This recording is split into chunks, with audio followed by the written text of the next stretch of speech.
За энэ газ трайтмент нөгөө инжектор клинер биш нөгөө газ трайтмент одоо нөгөө таа дээр хэлдгээр агаар орслын газ шиг цэвэрлэн бензин систем цэвэрлэн тэгээд болж игэл турбинтай тэрэгд илүү ер нь нөгөө бензин тийш мотор тэрэгд одоо бензиний өндөр хэрэгэл ачаалал шатлалтын дагуу өндөр ачаалттай тэрэгд явж байгаа.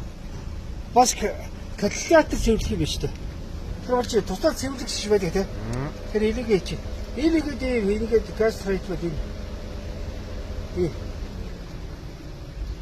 Яг бензин шиг юу тал юм бэ? Илгээгээ цаах. Би ч бас нэг хамгийн гол нь өөртөө хийгэж авчираад одоо бүр та нарын бүр дээлэр болчих явчихсан шүү дээ. Тэ. За. Тэгээ илгээ шага үзээд хараад хийчээвэр биш үү? Өөр бол 35 мянга байгаа тийм. За. Загсыг бол бас устдаа байж бас загсыг бол усаа хийдэж шүү гэдэг хэлээрээ. За бүгд